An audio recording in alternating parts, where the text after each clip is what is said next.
Good morning, good afternoon, good evening, everybody. So welcome back. Before start today's talk, I have one announcement. Is there will be another special talk. The Professor Maxim Conservich will give two talks. One is on the 14th September. The other one is on 15th of September. But the time is not 10 a.m. Those talks will start at 4 p.m. So please join the another wonderful lectures. Okay, once again, welcome back. So today's speaker is the same person, Professor Henri Darmon. So please enjoy these excellent lectures. Please give one more warm welcome, speaker. So thank you very much. So everyone can hear me, no problem, and see my slides. So today I'll be giving a kind of second part of this two-part lecture series. And as I sort of announced yesterday at the end of my talk, what I want to do is try to place the mathematical objects that I introduced yesterday to a somewhat more general framework concerned with automorphic forms on orthogonal groups. And so yesterday's lecture, I described what I called rigid meromorphic cocycles on the Ihara group, SL2Z of 1 over P. So these are classes in the first cohomology of that group, with values in a multiplicative group of meromorphic functions on a suitable P-adic symmetric domain, in this case, the P-adic Grunfeld upper half plane. Now, one can view the group SL2, which underlies yesterday's constructions, as an orthogonal group. Namely, it naturally acts as isometries on the three-dimensional space of binary quadratic forms. And the action is the usual one by change of variables of the variables x and y.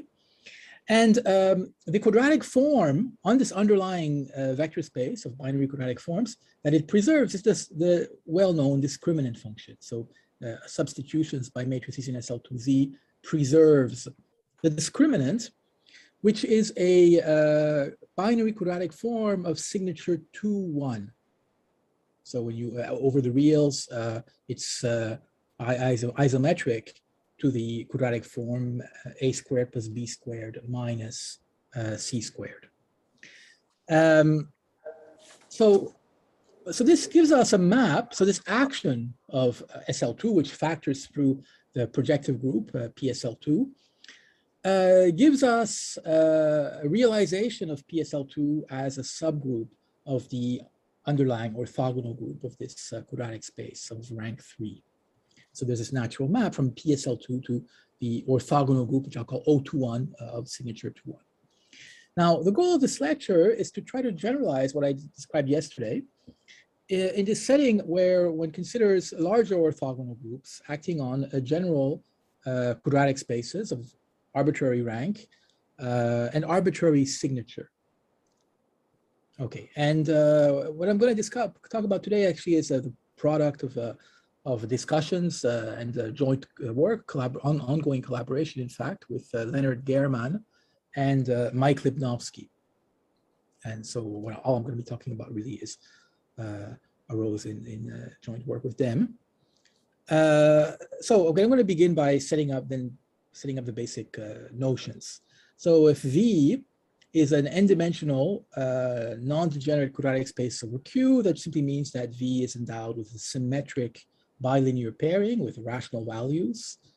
And one can consider the corresponding real vector space by extending scalars to the reals, and we have a simple classification of non-degenerate quadratic forms over the reals. They're all similar to something like this, where you have a sum of a bunch of squares minus a sum of another collection of squares, and the number of pluses and minuses that arise is an invariant of the isomorphism class of the quadratic form over R. And this tuple RS, the number of ones and the number of minus ones, is what is called the signature of the real quadratic space. Of course, R plus S is equal to n, therefore, because of the non-degeneracy assumption on my quadratic form. And I can consider the automorphism group of this underlying space, the set of linear transformations on V, which preserve the symmetric bilinear form. And that, because V is a Q vector space, this G can be viewed as an algebraic group over Q. It makes sense to talk about its F points for any extension of Q. Since we're doing number theory, we're also interested in integral structures. And so we can choose a lattice in this V. So it's simply a finitely generated Z module of rank equal to the dimension. And this leads even to, then the automorphisms of that is a group over spec Z, whose generic fiber is this G. Okay, so it gives us a model over Z of this automorphism group. Now, to this quadratic space and its underlying group of automorphisms, one can associate various symmetric spaces, which are going to play an important role in the constructions I'm going to describe. So the first are certain Archimedean symmetric spaces over the reals, and they're simply obtained by taking essentially the real points of the group and modding out by a maximal compact subgroup over the reals. And concretely, one can define this quotient x infinity as the set of R-dimensional positive definite subspaces of the real vector space associated to V. Okay, and the reason for that is that the set of orthogonal transformations which preserves a given R-dimensional positive definite space has to also stabilize the orthogonal complement, which is a negative definite S-dimensional space. So the stabilizer of a given point is simply the product of O of R cross O of S. And because these are orthogonal groups of either a totally positive or totally negative form, they are compact groups. And in fact, O of R cross O of S is essentially a maximal compact subgroup of the full group of isometries of this quadratic space. So you can identify this space, this set of positive definite subspaces with the quotient of ORS by this maximal compact subgroup. Now, this X infinity turns out to be a real manifold of dimension R times S. So if you just calculate the dimensions of these groups, you will get that dimension. And the group of integer points of G, now I'm thinking about the underlying integral model that I introduced in my last slide, that one acts discretely on this space X infinity. Now, it turns out that when R is 2 or S is 2, so when one of the integers involved in the signature is 2, then this X infinity admits a particularly nice description and a nice structure of a complex, has a complex analytic structure. And the quotient of X infinity by G of Z can be identified with a set of complex points of a certain Shimura variety. So there's an extra algebraic structure that arises in this particular instance. And moreover, these Shimura varieties, which I'll say a few more words about in the coming slides, is endowed with a rather systematic, large collection of algebraic cycles in all complex codimensions. So it's a very rich collection of cycles, and so this makes these varieties very fertile testing grounds for various constructions of conjectures, questions about algebraic cycles. It also has CM, in particular, it has zero-dimensional special divisors, which are analogous to CM points. And so one is in a situation where one has so these rather nice CM points on these varieties, and one can consider the values of meromorphic functions on this quotient at these special CM points, and these give rise to interesting class invariants, which generate certain abelian extensions of CM fields. And so for this reason, the signature 2n minus 2 on a quadratic space of rank n plays a special role in the theory, has a special kind of arithmetic significance. And the motivating question for this second lecture, which grew out of the special case, as I'll explain shortly, of yesterday's talk, is whether we can say something or extract some kind of arithmetic structure from the quotients x infinity mod g of z for quadratic spaces of arbitrary signature, where there isn't necessarily a 2 involved. And the first interesting instance of this question is for the orthogonal group O31. In that case, the real symmetric space x infinity is of real dimension 3, so it certainly is not endowed with any natural complex structure, and it can't be the quotient of x infinity by g of z. It does not carry any natural structure of an algebraic variety, not even a complex manifold. So this x infinity is what's called a hyperbolic 3 space. I mean, it's identified with the product of the complex plane and a real line, or the set of strictly positive real numbers. And there are one maybe prototypical instance of a orthogonal with that signature is the group of 2x2 matrices with entries in the ring of integers of an imaginary quadratic field, so-called what are called Bianchi groups classically. And so the basic thing we would like to be able to do is to treat the quotient of the hyperbolic 3 space by this Bianchi group as if it were something like a Hilbert modular surface, which does have all this nice algebraic structure. And this seems problematic to do directly, but one can get at something like that by the same kind of gambit that we exploited yesterday of passing from a real an Archimedean setting where these questions seem hard to approach directly to a P-adic setting where they seem to be more tractable for some reason. So the idea is to replace this real symmetric space x infinity by certain P-adic symmetric spaces.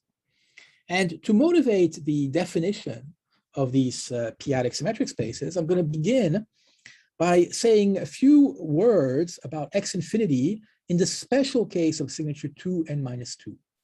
So in that particular signature, there's an alternate way of describing x infinity, which brings to light the fact that it's endowed with a complex structure. And so the point is that if we have any extension of Q, we can associate to our quadratic space V the set of non-zero isotropic vectors in V sub k, which is V tensor k. So an isotropic vector is simply a vector which pairs to 0 with itself. And so when you have this quadratic form, you can look for the vectors of length 0, and that gives you a quadratic codimension 1 quadratic space, I mean a quadratic variety inside this VK. And one is also interested in modding out by the scalars to consider the set of isotropic lines in VK, and that I call just P of VK0. And that's just the quotient of this VK0 by K star. Now, in the special case where K is equal to C, one can, in addition, so consider the isotropic lines, which are spanned by a vector whose inner product with the complex conjugate of that vector is strictly positive. Now, that positivity condition means that this definition only makes sense over a field like the complex numbers or the reals, where the notion of positivity makes sense. It's not hard to see that V paired with V bar is always a real number, and we require in addition that it be positive. And it turns out that the symmetric space x infinity, which on the one hand can be described as a set of positive definite planes in my quadratic space of that signature 2n minus 2, can also be identified with the set of positive isotropic lines in VC. And the identification is very simple. I didn't write it down in the slide, but basically if you have an isotropic line, you can write it, you can pick a generator and write it as x plus iy, where x and y are both vectors in the real, in V sub r. So you take the real and imaginary part of that isotropic line. And the fact that the line is isotropic implies that x and y have the same length and are orthogonal. And the positivity condition translates into the condition that both x and y have positive length. And when you scale it down, then you get that x and y are an orthogonal basis for a positive definite plane. And that's the correspondence between the two descriptions. So what we're going to do now, this description in the Archimedean setting is only available to us in the special case of signature 2n-2. But over the P-adics, of course, the P-adics don't know anything about the signature, which is an Archimedean notion. And so we can define a P-adic symmetric space attached to the quadratic space over Q by analogy, by replacing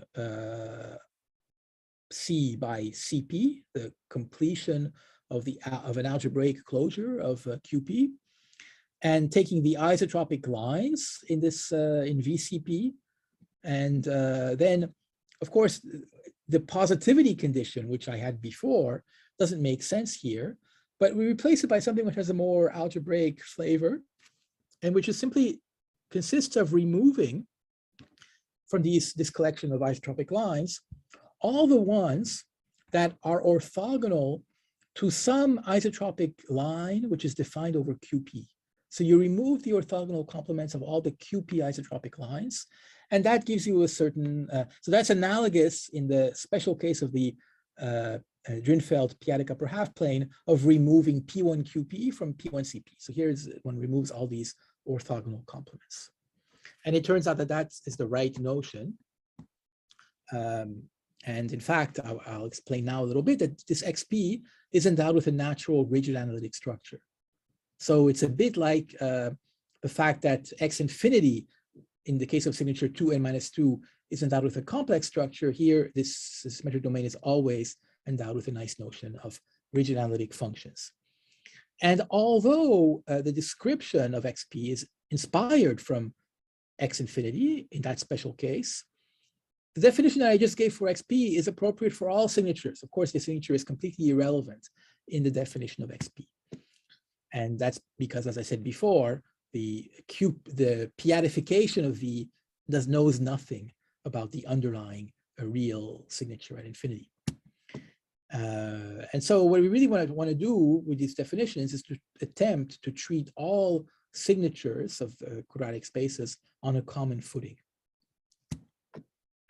Okay, so now I'm going to assume, for simplicity, that the VQP is isotropic, namely it contains vectors of length 0.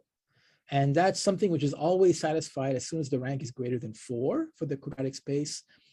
And it's there to ensure that the P-adic symmetric domain is interesting. It's not in some sense compact or complete, namely that I've removed, there are QP isotropic lines, and I'm removing now the orthogonal complements of those lines. So I'm removing something from P of VQP0, of VCP0. So I'm going to assume that for definiteness. And I can also consider the set, which I'll call VZP0, consisting of the primitive isotropic vectors in VZP. So VZP is just VZ tensored with the P-adic integers. So if I have an isotropic line, I can always scale it up over QP. I can always scale it in such a way that its coordinates are in ZP and relatively prime to each other if you want. Now, every line in P of VCP0 has a generator because I can scale the vector. So I can scale it in such a way that the entries are all in the ring of integers of CP. So they're all integral. And at least one of them is a unit. So the idea that they generate is all of the max of OCP. And then I can define a subset, which I call XP greater than epsilon, as the set of all lines in XP, all elements of XP, whose pairing with the isotropic vectors with ZP coefficients has P-adic absolute value greater than epsilon. So if this absolute value is greater than epsilon for all these w's in particular, that means that VLW is never equal to 0. And so this XP greater than epsilon is entirely contained in this union of complements, or intersections, I guess, of complements. And so it's contained in XP. And these XP greater than epsilon type regions are prototypical examples of aphenoids. And moreover, the collection of all these XP greater than epsilon is actually gives us an increasing collection of aphenoids whose union is all of XP. So we have that. Now, I can also define on this symmetric domain XP certain natural divisors, which are what is known as rational quadratic divisors.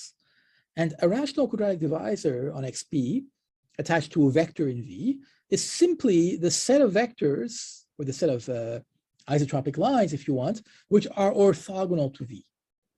If you have any vector, you can look at the isotropic orthogonal vectors to V, and that gives you a collection of such points which defines a divisor. And more generally, a rational quadratic divisor is just a finite z-linear combination of such basic rational quadratic divisors attached to V. So it's just a finite sum of MVdV as V ranges over a finite collection of vectors in the vector space of V. Okay. Now, we're interested in doing a kind of P-adic analysis. So we're interested in taking limits in some sense of these divisors or of functions supported on these divisors.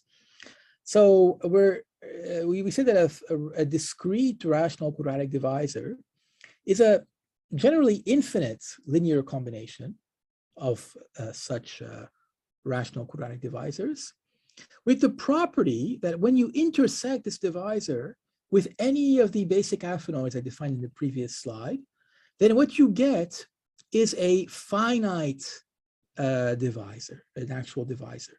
So you can think of this as an infinite sum possibly of rational quadratic divisors, but which accumulate towards the boundary of the symmetric space XP. So that when you intersect with any given aphenoid, you only get finitely many of these. And that's the discreteness condition, so to speak. And these divisors, you should think of them as those that could possibly legitimately arise as divisors of rigid meromorphic functions on the symmetric space on XP. Okay, so I'm going to denote by div dagger of XP the group of these discrete rational quadratic divisors.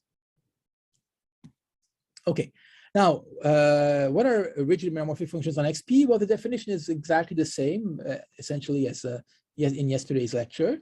We said that a function is rigid analytic if its restriction to all of these basic aphenoids, XP greater than epsilon, can be expressed as a uniform limit of rational functions, having poles outside of the aphenoid. And that this is true for all epsilon strictly greater than 0, for all real epsilon.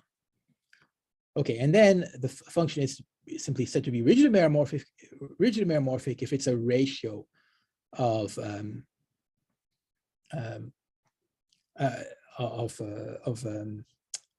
rigid analytic functions. And we say that it has a rational quadratic divisor if there is some discrete rational quadratic divisor D, such that when you take the divisor of F restricted to some aphenoid, you just get the intersection of D with that aphenoid. And then we call D the divisor of F.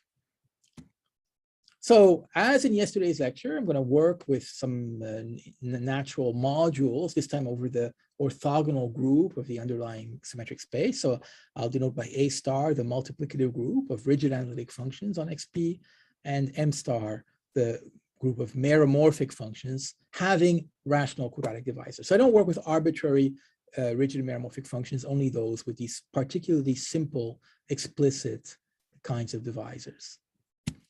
And there's a tautological exact sequence. I mean, if you have such a meromorphic function, you can associate with its divisor. And any function which has a trivial divisor is, of course, analytic. And A star injects into M star. So this short exact sequence is this exact sequence is exact. I mean, this short sequence is exact. I don't know. Okay. So now I can, these groups, A star and M star, are naturally modules for the set of P integral points of the group G over Z. Okay, so this group, which I'm going to call gamma, acts on A star and M star by translation. And we define a rigid meromorphic cocycle attached to this quadratic space V as a class in the degree S cohomology of gamma with values in this group M star. So note that it's important that the degree that I take has something to do with the signature at infinity. On the other hand, the gamma and the M star somehow know only about the behavior over QP. And the first expectation that we have is that in all situations, rigid meromorphic cocycles exist in abundance, and this degree S is chosen so that this is going to be true. And the reason is that if we take the long exact sequence in cohomology associated to this short exact sequence, the piece which is of interest is, well, we're interested in understanding this group, HS, gamma, M star, and it maps to the cohomology of gamma with values in the group of discrete divisors on XP, and those that are in the kernel of this map here. And the first principle is that the HS of div dagger XP is quite large, namely torsion-free over the Hecke algebra. So there are many such interesting cohomology classes. On the other hand, the S plus first, the degree S plus 1 cohomology of gamma with values in this group A star turns out to be quite small, namely torsion over the natural Hecke algebra, which is acting on this in this situation. And so since this group here surjects onto the kernel, and the kernel is very big, that means in particular that we do have many examples of rigid meromorphic cocycles.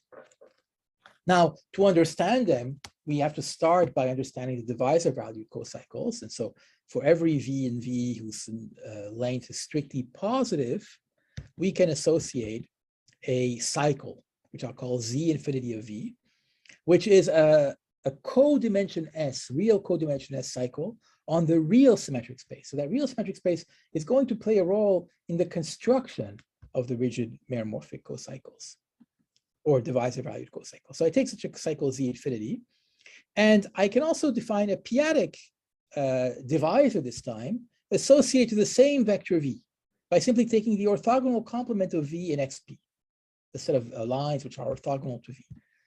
And we can consider for every positive integer D, the formal sum as V ranges over the Z of 1 over P vector points in the lattice, VZ, of length this D. And then what we do is we just tensor this codimension S cycle in the Archimedean symmetric space with the codimension 1 cycle in the P-adic symmetric space. And the point is that this is just a formal, it should be viewed as a formal sum. It's an infinite sum because there are infinitely many such vectors. But one property it has is that if C is a compact cycle of dimension S on X infinity, then we can consider the intersection. We can just intersect this Z infinity of V with C, and then take the corresponding linear combination of the ZP of V's. And it turns out that this is still infinite, but it has the nice discreteness property that it's a discrete rational quadratic divisor on XP. So this formal divisor, in a way, is a machine which, out of every compact cycle of dimension S, spits out or produces a discrete rational quadratic divisor on XP. So what we can do then with this is, well,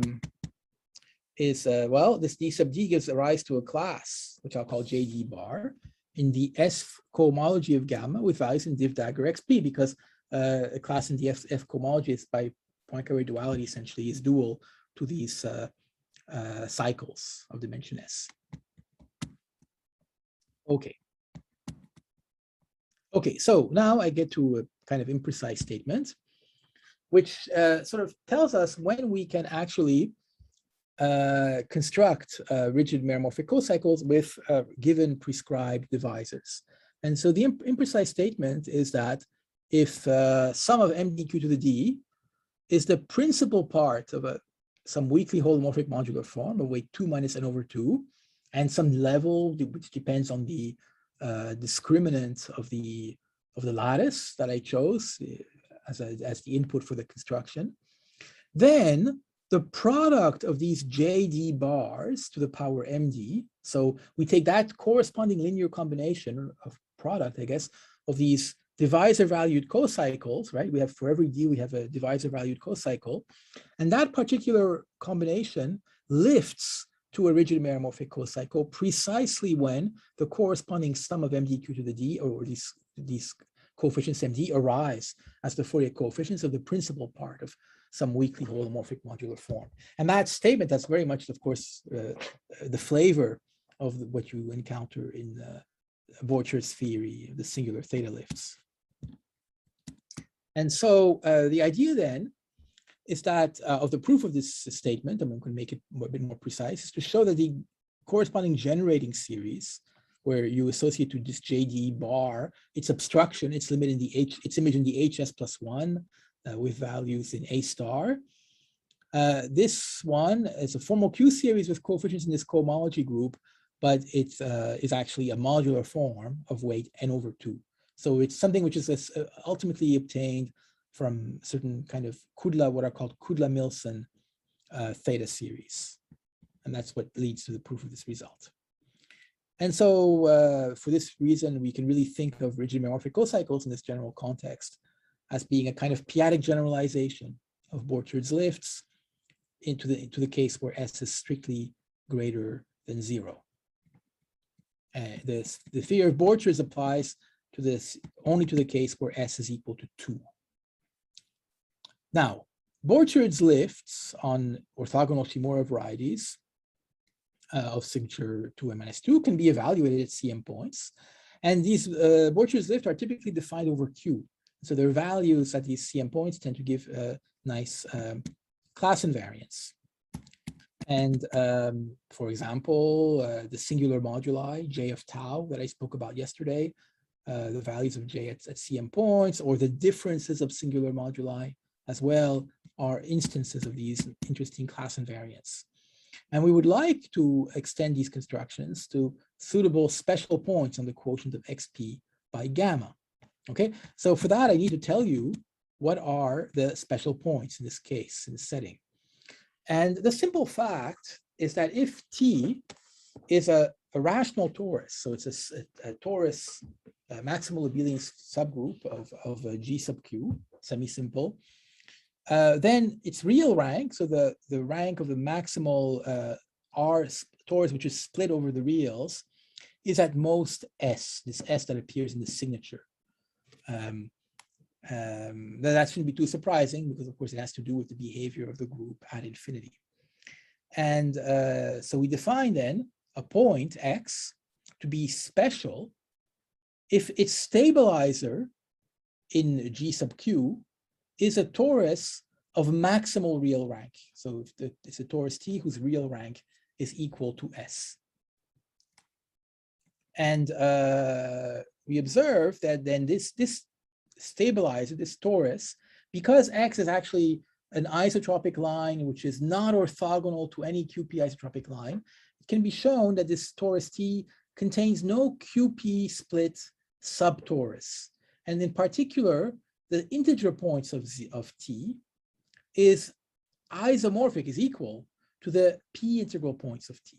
So you don't get anything more when you invert P. And both of these points, this group of points on the tori, are isomorphic to S copies of Z. So all the rank, so to speak, is coming from the real picture, the real behavior. So those are the special points that we single out. And so what it implies in particular is that the stabilizer in gamma, in the group of P integral points of a special point, is a free group, essentially, a mod torsion of rank S.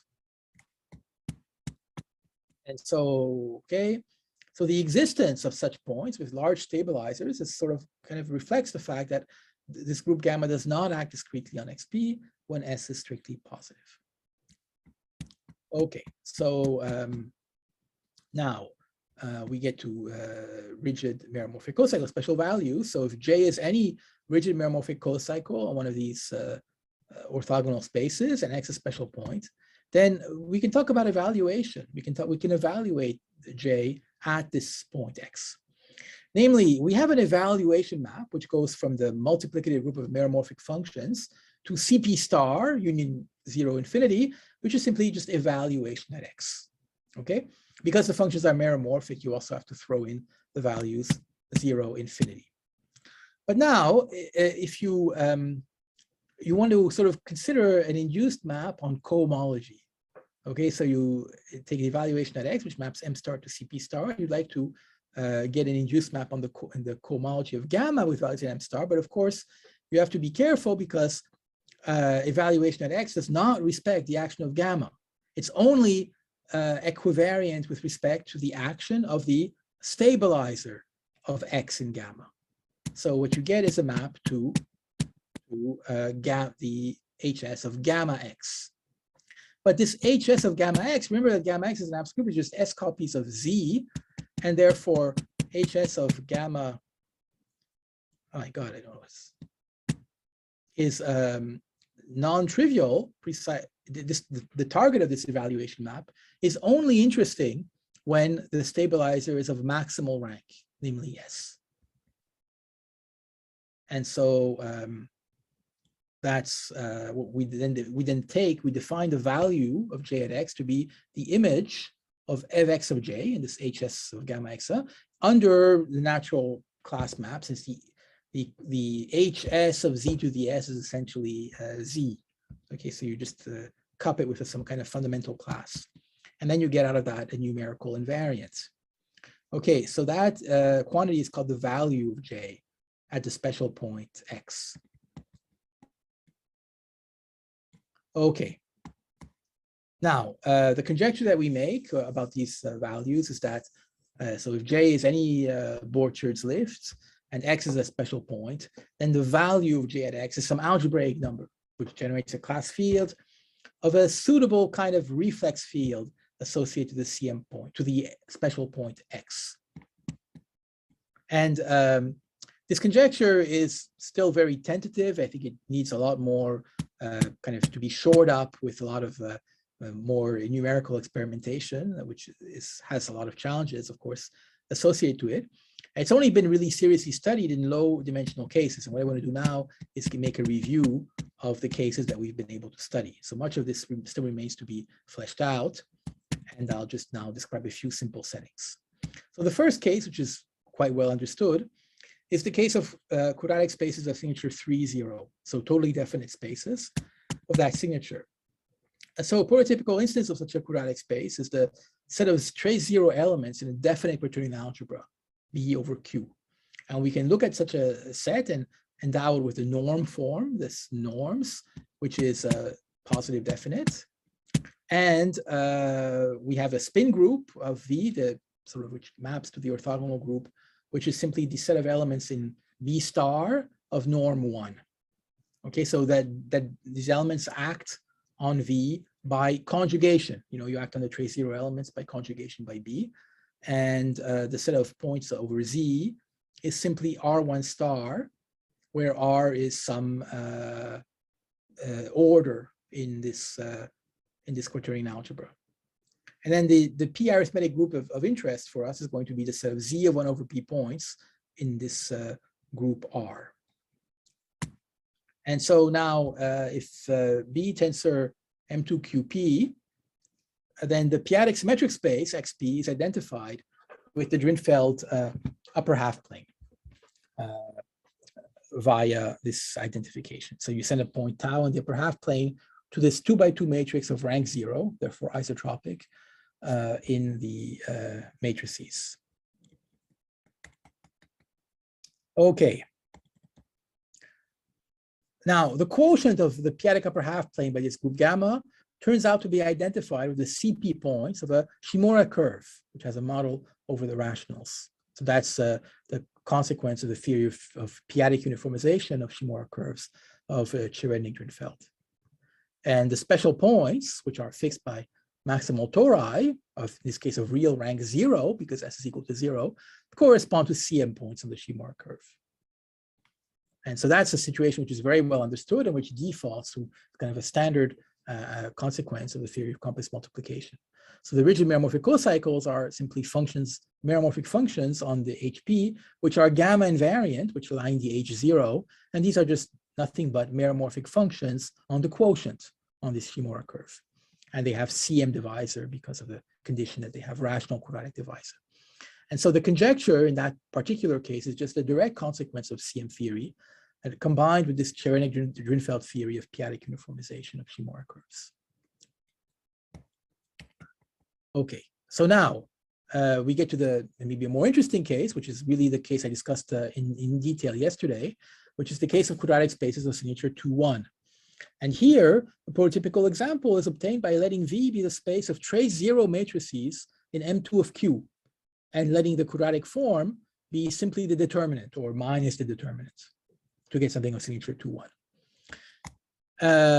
And then as I kind of said in my early slide, the spin group of this quadratic space is just SL2, and the sort of integer points of my group is SL2Z, and the sort of P integral points is the Hara group, which played an important role yesterday in the definitions of rigid meromorphic cocycles.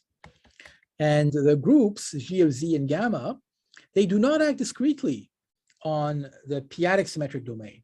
And that's because the group at infinity somehow is not compact. It's not, doesn't correspond to the symmetries of an orthogonal space, which is totally definite. And therefore, as I also mentioned yesterday in my lecture, the H0 of gamma is trivial, of M star, of gamma divided M star. It just consists of a constant function. It's not very interesting. But on the other hand, the theory tells us that we should rather be considering the first cohomology. Okay, so we're exactly in the setting of yesterday's lecture, where we should be considering the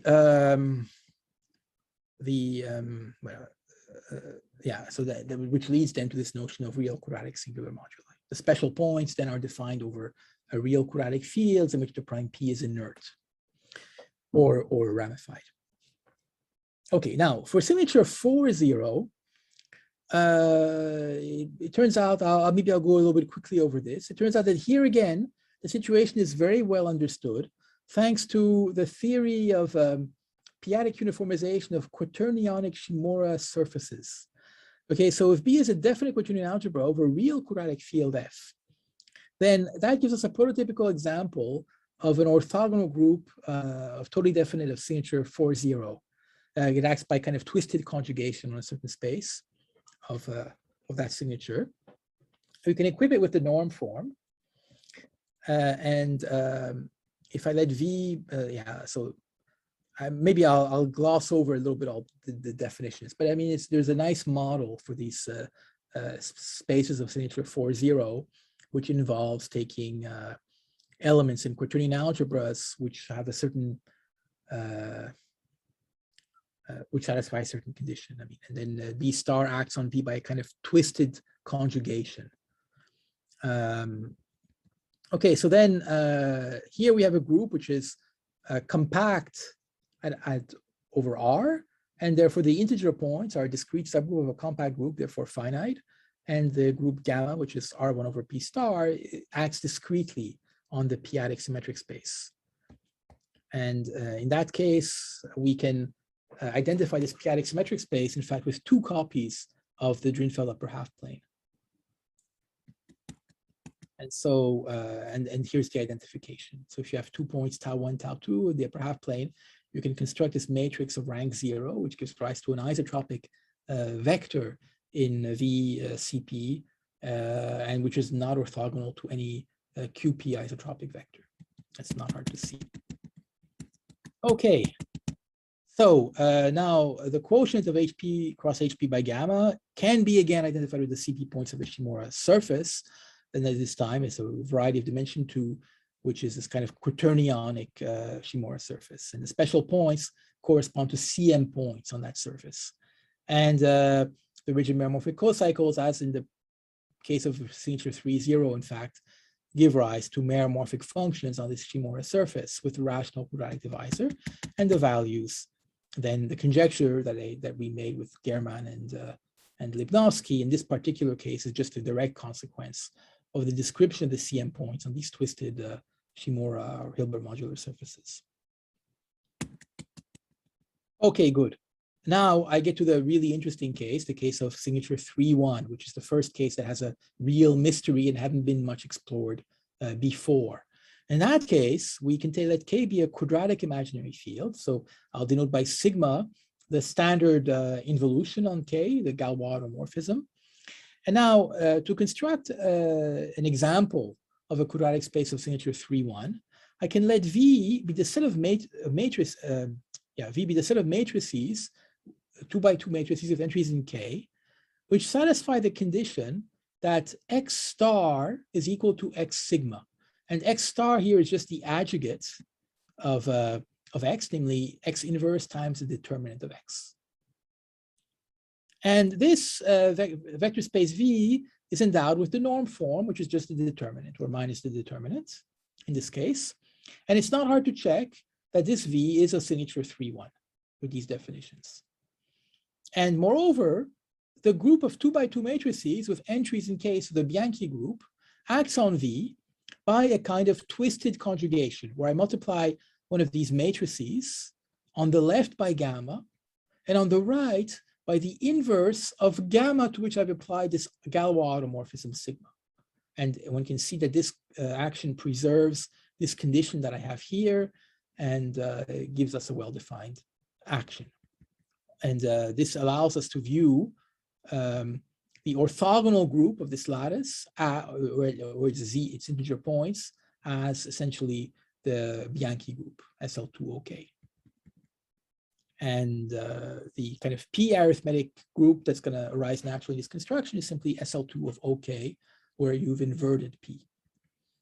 And if P, in fact, this prime P splits in the quadratic imaginary field K, then the P-adic symmetric domain is once again a product of two copies of the Drinfeld upper half plane, just as it was in the case of signature 4,0. So you have a situation at P, which seems very reminiscent of this well-understood case of quaternionic Shimura surfaces, but the novelty is that there's this kind of more complicated behavior at infinity. So now with these notions, rather than considering the quotient of the hyperbolic 3-manifold H3 by the Bianchi group or its P-arithmetic counterpart, we would like to treat this quotient HP cross HP modulo this group SL2OK 1 over P as if it were a Hilbert modular surface in some sense. That's kind of the idea. And so, well, if we let M star be the group of rigid meromorphic functions on HP cross HP with rational quadratic divisors, then the special case of that general definition is that we have a rigid meromorphic cocycle for the Bianchi group is a class in the first cohomology of this group with values in M star. I guess there's a typo here. I should have put gamma here. H1 gamma M star, where gamma is some congruent subgroup. And well, if you look at tori, if now you're interested in CM points, a torus in 031 has real rank 1. And then the conjecture that I made with Mike and Leonard is that if J is any rigid meromorphic Bianchi cocycle and X is a special point attaches to one of these tori for L quadratic extension of K, then the value of J at X belongs to an abelian extension of that reflex field of L over K, which is defined relative to the P-adic embeddings. I won't get into the definition, into the details of the definition of this reflex field. Okay, so let me conclude the lecture by giving you an example that we've been able to explore in quite some detail. So I consider the four-dimensional Minkowski space over Q, which is modeled as the set of triples alpha CD, where alpha is a Gaussian integer and C and D are actual integers. And we let the quadratic form on this V be simply the norm of alpha minus CD. Okay, so you can see that this is actually a signature 3-1 because alpha alpha bar is a quadratic form of signature 2-0, and this is a signature 1-1. So you get something of signature 3-0, 3-1. And I'm going to let P be the prime 5, which splits in Z of I. And I let gamma be the group of 2x2 matrices in SL2 Z of I, with 5 inverted, and which are upper triangular modulo 2. So I take this small congruent subgroup, which is the analog of gamma naught of 2 in this setting, in this Bianchi 5 arithmetic setting. So that's the discrete group I'm going to work with. Okay, so now we want to quadratic construct Bianchi cocycles for this group gamma, and we would like to have some feeling for what are the divisors of rigid meromorphic cocycles on gamma. And so for that, what we can do is study the abstraction to producing rigid meromorphic cocycles on gamma with given divisors. And the Borcherdt's theory, which I sort of alluded to in the earlier slides, tells us that this abstraction group is dual to the space of modular forms of weight 2 and level 20. So the 5 comes from the P equals 5, and the 4 comes from the fact that I had this little congruence condition that I'm working with a gamma naught of 2 type subgroup. Okay, so then this M2 of gamma naught of 20 is spanned. It turns out to be a vector space of dimension, I think, 4, but the Eisenstein space is of dimension 3, and there's only one interesting cusp form. So it's essentially spanned by certain Hecke translates of the Eisenstein series of weight 2, together with this cusp form, eta of 2z squared times eta of 10z squared, which is this, has this kind of Q expansion. So now we remark that for this cusp form F, the third Fourier coefficient plus the seventh Fourier coefficient minus the sixth Fourier coefficient is equal to 0 because you have a 2, a minus 2, a 2, and then A6 is 0. So this sum is 0. Furthermore, the third Fourier coefficient of the Eisenstein series E2 is 1 plus 3, which is 4. For E7, it's 1 plus 7, which is 8. And for A6, for the sixth Fourier coefficient, it's 1 plus 2 plus 3 plus 6, which is 12. And you see then that the same linear relation is satisfied in the A3 plus A7 minus A6. So this Eisenstein series is also equal to 0. And so in that concrete setting, the Borcherdt's theory tells us there should be some rigid meromorphic cocycle on this Bianchi group whose divisor is delta 3 plus delta 7 minus delta 6. So the rational quadratic divisors corresponding to vectors of length 3 and 7 minus the one corresponding to vectors of length 6. Okay, so now we can give a formula, an infinite product expansion for a typical rigid meromorphic Bianchi cocycle. So this proposition then that comes out of this analysis is that if there is a Bianchi rigid meromorphic cocycle J,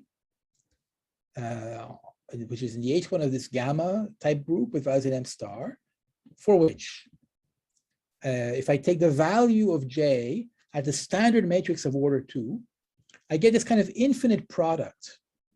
And what's important in this product is that, well, these expressions are simple functions whose divisor is this delta v, is this d sub v attached to the vector v, and the product is being taken over all the vectors of length 3 times the power of 5, plus all the vectors of length 7 times the power of 5, minus or divided by the same functions attached to the vectors of length 6 times the power of 5. And so when you take this infinite product, inside here, the expression inside is a finite product. But the content of the statement is that the product for n equals 0 to infinity of this actually converges as a rigid analytic or a rigid meromorphic function on the symmetric domain XP. Okay, and that's what really we claim here. Okay, good. And so we've been able to actually compute this object on the computer. to fairly high accuracy, to about 60 significant digits quadratically. And then this allowed us to verify, to calculate some of the special values of the Bianchi cocycle and check numerically that they look like algebraic numbers and of relatively small height compared to the accuracy with which they were calculated. And it seems that these numbers have satisfied very much the same phenomenology as the values of Hilbert modular functions at CM points. So it's really a kind of an analog of that in a setting where we do not have Shimura varieties and the usual theory of complex multiplication. So these, in particular, the factorizations of these special values seem to have all these nice patterns that one also observes in the classical setting of complex multiplication. So that certainly gives evidence that this framework is a viable one, and that it would suggest a way of kind of setting at least a conjectural framework for complex multiplication in a reasonably general setting. I want to just conclude the lecture by saying a few words about much earlier work of Mac Trifkovic, which considered a setting of analytic cocycles on the Bianchi group. This sort of came out in a paper in the Duke Journal around 2006. And these analytic cocycles turns out to be related to elliptic curves over imaginary quadratic fields. So if you have an elliptic curve over a quadratic imaginary field, you can construct a certain cocycle, which is a Hecke eigenclass with the same Hecke eigenvalues as those attached to the elliptic curve. And Mac was able to compute these things, and he was able to actually show experimentally, at least verify experimentally, that the values of this J sub E at special points give rise to interesting points on the elliptic curve over various abelian extensions of the field K adjoint tau. And but the setting that we consider here is a little bit different from Trifkovic, because we're considering a module consisting of meromorphic functions on a product of two P-adic upper half planes, whereas in Trifkovic's theory, it's just the meromorphic functions on a single P-adic upper half plane, and it doesn't quite mesh well with the orthogonal point of view. That's the point of view of viewing the Bianchi group as a special instance of an orthogonal group. Okay, so I'm going to now finish my lecture in the last 2 minutes that I have by asking some questions, which these constructions naturally lead to. So the first would be to develop reasonably practical, workable algorithms for calculating these rigid meromorphic cocycles and their special values in higher rank settings. So what I hope to have conveyed in this lecture series is that the rigid meromorphic cocycles are the natural generalization of modular functions if one wishes to have a more general notion of explicit class field theory which applies to non-CM fields. So one has to go beyond automorphic functions, which are elements of H0 of a discrete group acting on a P-adic symmetric domain or a real symmetric domain, and to pass to the higher cohomology. That seems to be the key. But then we want to actually be able to calculate them in the case where the signature S is greater than 2 raises particularly interesting challenges from a computational point of view to deal concretely with these higher cohomology classes. All the numerical work that's been done until now is concerned with classes in the first cohomology.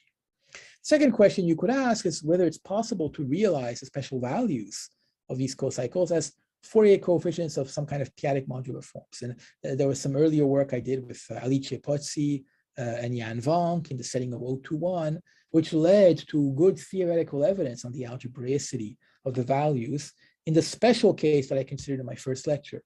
But extending these kind of ideas to the more general higher rank setting is quite an open question at the moment.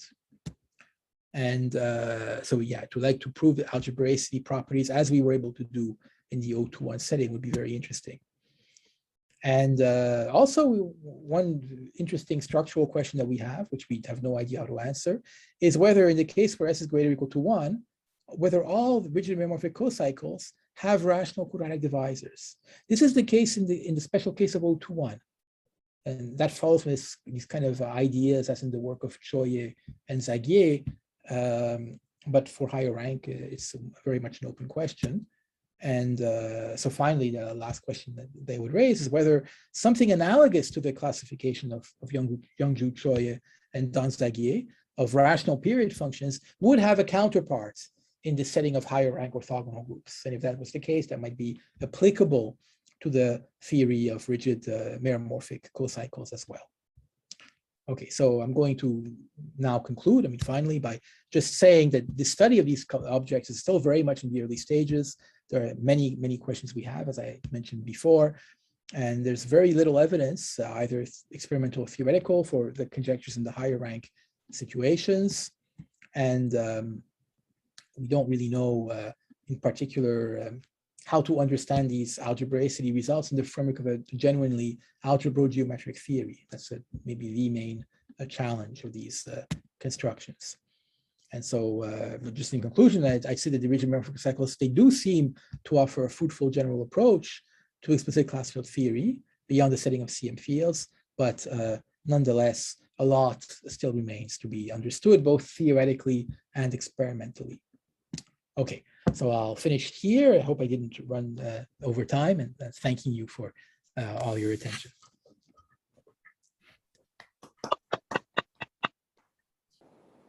Today we heard a very excellent, beautiful lecture. So I would like to thank the Professor Darmon for sharing his valuable time and beautiful knowledge to us with us. And I also thank to the channel Kim. He spent a lot of time to organize these two lectures. So also I thank to all the people now you are joining these lectures. Thank you everybody, and Professor Darmon, good night.